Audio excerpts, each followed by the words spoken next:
हम सुनेंगे 12 ज्योतिर्लिंग की कथा। पौराणिक कथाओं के अनुसार भगवान शिव के 12 ज्योतिर्लिंग उस स्थानों पर स्थापित है जहां भगवान स्वयं शिव प्रकट हुए थे। सबसे पहले ज्योतिर्लिंग सोमनाथ ज्योतिर्लिंग है जो गुजरात के सौराष्ट्र में अरब सागर के तट पर स्थित है। शिव पुराण के अनुसार राजा दक्ष ने अपनी 27 कन्याओं का विवाह चंद्रदेव के साथ किया, लेकिन चंद्रदेव रोहिणी नामक पत्नी से अधिक प्रेम करते थे। इससे बाकी सभी कन्याएं दुखी रहने लगी। उन्होंने अपनी पीड़ा अपने पिता राजा दक्ष को बताई।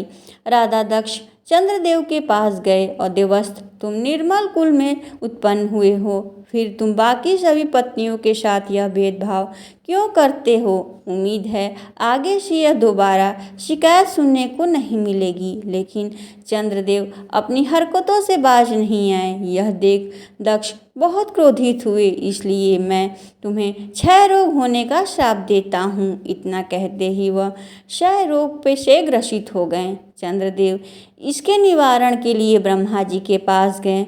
जो हुआ सो हुआ, आप प्रभास नामक क्षेत्र में जाएं और वहां पर मृत्युंजय का जाप करते हुए भगवान शिवलिंग की स्थापना कीजिए और उनकी पूजा करें। चंद्रदेव ने ऐसा ही किया। महादेव ने उनकी प्रार्थना स्वीकार की और चंद्रदेव उस रोग से मुक्त हो गए। थांग के रूप में प्रकट होकर सोमनाथ कहलाए। दूसरा ज्योतिर्लिंग मल्लिकार्जुन और ज्योतिर्लिंग वह ज्योतिर्लिंग भगवान शिव और पार्वती का संयुक्त रूप है। एक बार महादेव, मुझे लगता है अब हमें अपने दोनों पुत्रों का विवाह कर देना चाहिए। देवी, मेरे पास इसका एक उपाय है। महादेव ने दोनों पुत्रों को सृष्टि का चक्र लगाने के लिए कहा, जहां कार्तिक मोर पर बैठकर चले गए, जबकि गणेश भगवान महादेव और मां पार्वती के चक्कर लगाने लगे। मेरा संसार तो आप दोनों ही हो, इसलिए मैं आपके चक्कर लगा रहा हूँ। यह सुनकर महादेव और मां पार्वती बहुत खुश हुए और उन्होंने गणेश की शादी विश्वरूपम की 2 बेटियों रिद्धि और सिद्धि दोनों से करवा दी। लेकिन कार्तिकेय जब लौटे तब उन्हें यह जानकर बहुत बुरा लगा। अब से मैं कभी भी विवाह नहीं करूँगा, आजीवन ही बिन ब्याह के ही रहूँगा। यह कहकर कार्तिकेय नाराज होकर क्रोध पर्वत पर चले गए। तब पार्वती जी और भगवान शिव पुत्र को देखकर स्वयं क्रोध पर्वत पर गए और तब भगवान शिव ज्योति रूप धारण कर वहीं विराजमान हो गए ताकि पुत्र दर्शन हो सके। तीसरा ज्योतिर्लिंग महाकालेश्वर ज्योतिर्लिंग है जो मध्य प्रदेश के उज्जैन में स्थित है। मान्यता है कि उज्जैन में चंद्रसेन नामक शिव भक्त राजा था। एक बार श्रीकर नामक एक 5 वर्ष के बालक ने राजा को शिवलिंग की पूजा करते देखा तो घर आते ही वह एक पत्थर का टुकड़ा घर ले आए और उसी को शिवलिंग मांगकर उसकी पूजा करने लगा। यह देखकर उस बालक की माता ने पत्थर उठाकर घर से बाहर फेंक दिया और बालक को घर के अंदर ले जाने लगी। तो बालक चीखकर पुकार कर कहने लगा, भगवान शिव शंकर को मदद के लिए पुकारने लगा, शिव मेरी मदद करो। यह कहते हुए वह बेहोश हो गया। जब बालक को होश आया तो उसने देखा कि सामने सोने के दरवाजों वाला विशाल मंदिर है। जब बालक की माता यह सब देखा तो बालक को उठाकर गले से लगा लिया और मुझे माफ़ कर दो पुत्र। तब से वह ज्योतिर्लिंग महाकालेश्वर ज्योतिर्लिंग के रूप में पूजा जाता है। चौथा ज्योतिर्लिंग ओमकारेश्वर ज्योतिर्लिंग है जो मध्य प्रदेश की मोक्षदायिनी कही जाने वाली है। नर्मदा नदी के तट पर बसा है। एक बार की बात है, ऋषि नारद मुनि शिव की भक्ति करने विंध्य पर्वत पर गए। तभी गिरिराज विंध्य ने उनका स्वागत किया और बोले, हे देवर्षि नारद, मेरे यहाँ किसी भी चीज़ की कमी नहीं है, मेरे पास सब कुछ है। हे विंध्य, तुम्हारे यहाँ भले ही सब कुछ है लेकिन मेरे मेरु पर्वत तुमसे बहुत बड़ा है, उसके शिखर देवलोक तक पहुँच सकें। यह कहकर वो वहाँ से चले गए। फिर विंध्य ने भगवान शिव की कठोर तपस्या करने का फैसला किया। कहो विंध्य तुम्हारी क्या इच्छा है हे महादेव, आप यहाँ स्थिर रूप से निवास करें। यह सुनकर महादेव बहुत प्रसन्न हुए और फिर वहाँ ओमकारेश्वर ज्योतिर्लिंग की स्थापित हो गए।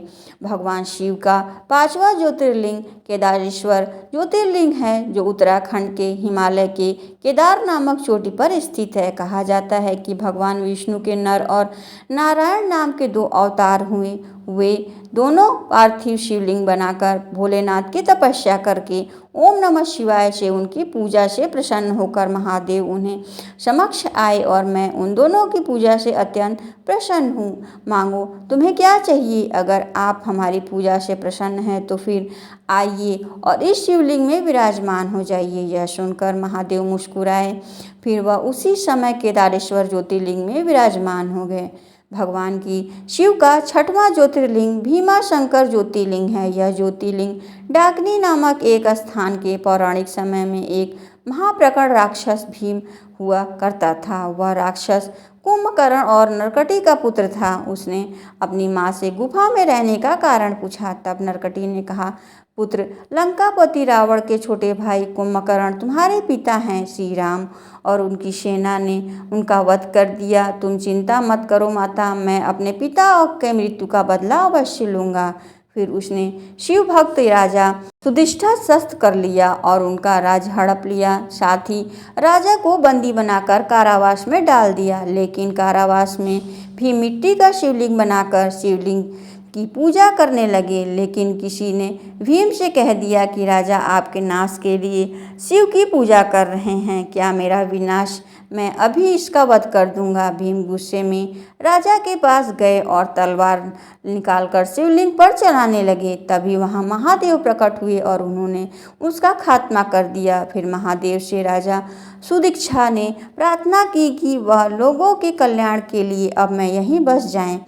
तब महादेव भीमाशंकर ज्योतिर्लिंग के नाम से वहीं पर विराजमान हो गए। भगवान शिव का 7वां ज्योतिर्लिंग विश्वनाथ ज्योतिर्लिंग है, जो उत्तर प्रदेश की वाराणसी में स्थित है। ऐसी मान्यता है कि एक बार भगवान शिव के मन में 1 से 2 हो जाने की इच्छा हुई। इसके पश्चात वे शिव और सती नामक नर और नारायण रूप में प्रकट हुए। तुम्हें सृष्टि के कल्याण के लिए पूजा करनी होगी, लेकिन वहाँ प्रभु तप के लिए कोई स्थान नहीं है। फिर उन दोनों ने प्रकृति की रचना की, जिसमें नर और नारी हुए। तब शिव जी ने वहाँ काशी नगरी का निर्माण किया। उस पुरुष ने शिव जी की बहुत खूब तपस्या कर भीषण गर्मी में भी तप के कारण उसके शरीर में अनेक जलधाराएं बहने लगी, जिससे काफ़ी तेज हो गई और भगवान वह काशी नगरी उसमें डूबने लगी। तब भगवान शिव ने काशी को अपने त्रिशूल से बचा लिया। सब कुछ शांत हो जाने के बाद फिर शिव जी ने काशी को धरती पर रख दिया और लोगों के उद्धार के लिए विश्वनाथ ज्योतिर्लिंग की स्थापना की।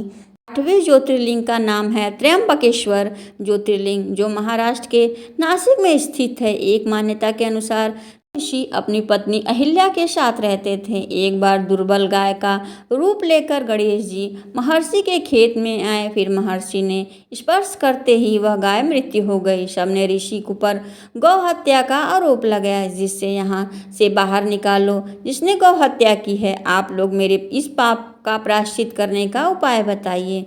तुम अपने पाप को प्रकट करते हुए सारी पृथ्वी को 3 बार परिक्रमा करो, फिर लौटकर 1 महीना तक व्रत रखो, या फिर ब्रह्मगिरी की परिक्रमा करने के बाद महादेव की आराधना करो। उसके बाद तुम्हारी शुद्धि होगी। महर्षि गौतम अपनी पत्नी अहिल्या के साथ मिलकर भगवान शिव की आराधना करने के बाद उसकी भक्ति से प्रसन्न होकर महादेव ने उन्हें दर्शन दिए और महादेव, आप मुझे इस गौ हत्या पाप से मुक्त करवाएं। लेकिन तुमने जो पाप किया ही नहीं है, उन सब ब्राह्मणों ने तुम्हें मिलकर छल किया है और गणेश भगवान की भक्ति कर उन्हें गौ पर बनने पर तुम्हारे साथ ऐसा करने पर मजबूर किया है। तो तुम एकदम साफ हो। लेकिन अब मैं उन ब्राह्मणों को दंडित करके रहूँगा ही नहीं। अगर महादेव मेरे साथ छल ना करते तो मैं आपके दर्शन को कैसे पाता। सबको माफ़ कर दो। अब मेरी आपसे एक ही प्रार्थना है कि आप इस आश्रम में विराजमान हो जाइए। उस दिन के बाद महादेव वहाँ त्र्यंबकेश्वर नामक ज्योतिर्लिंग से विराजमान हो गए। भगवान शिव का नौवां ज्योतिर्लिंग वैद्यनाथ ज्योतिर्लिंग जो झारखंड के देवघर में स्थित है। एक बार रावण भगवान शिव को लंका ले जाने के लिए तप करने लगा। शिव जी के प्रसन्न होने पर उससे वर मांगने की कामना करने लगा। लिंग को मांगा, भगवान शिव की बात मान गए, परंतु उन्होंने एक शर्त रखी, अगर तुमने शिवलिंग को कहीं रास्ते में रख दिया तो तुम्हें दोबारा उठा नहीं पाओगे। इससे सभी देवी देवता चिंतित हो गए, भगवान विष्णु के पास गए। भगवान विष्णु ने वरुण देव को रावण के पेट में जाने का आदेश दिया। इस वजह से रावण को देवघर के पास लघु शंका हो गई। रावण बैजू के गांव को ग्वाले शिवलिंग पकड़कर लघु शंका करने चला गया। बैजू रूप में भगवान शिव ने मौके का फायदा उठाते ही शिवलिंग वहीं पर रख दिया और वह शिवलिंग वहीं पे स्थापित हो गई। तब से इस स्थान का नाम वैद्यधाम ज्योतिर्लिंग पड़ गया।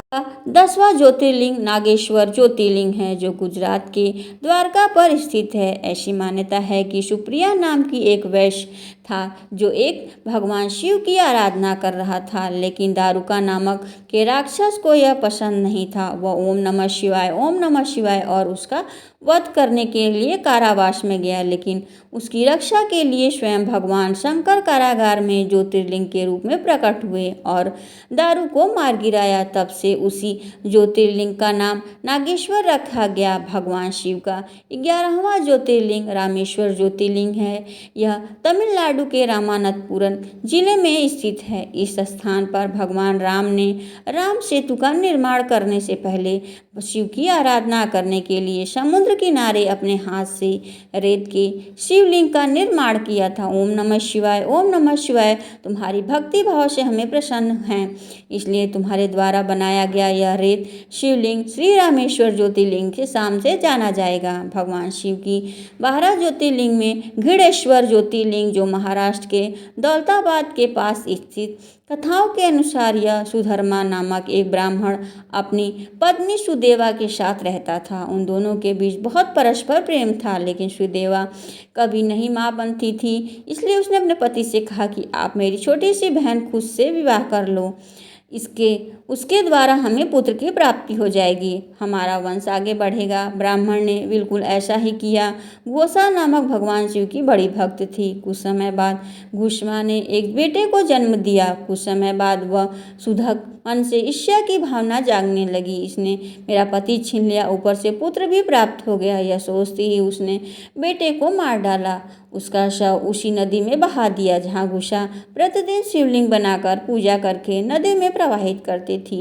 अगली सुबह घर में कोहराम मच गया, लेकिन घुष्मा भक्ति में लीन रही। जैसे ही पूजा खत्म करके वह शिवलिंग नदी में बहाने प्रवाहित किए, तभी उसका बेटा सही सलामत जीवित बाहर आ गया। साथ ही महादेव भी वहाँ प्रकट हुए और घुमा से वर मांगने को कहा। प्रभु, आपने मेरी बहन को क्षमा करे और लोक कल्याण के लिए इस स्थान पर सदा के लिए विराजमान हो जाइए। तथास्तु कहकर उसी के बाद से कृष्णेश्वर ज्योतिर्लिंग सदा शिव के नाम से प्रसिद्ध हो गई। 12 ज्योतिर्लिंग की कथा हमारे द्वारा सुनाई गई कथा अगर आपको पसंद आती है तो वीडियो को लाइक सब्सक्राइब अवश्य करिएगा।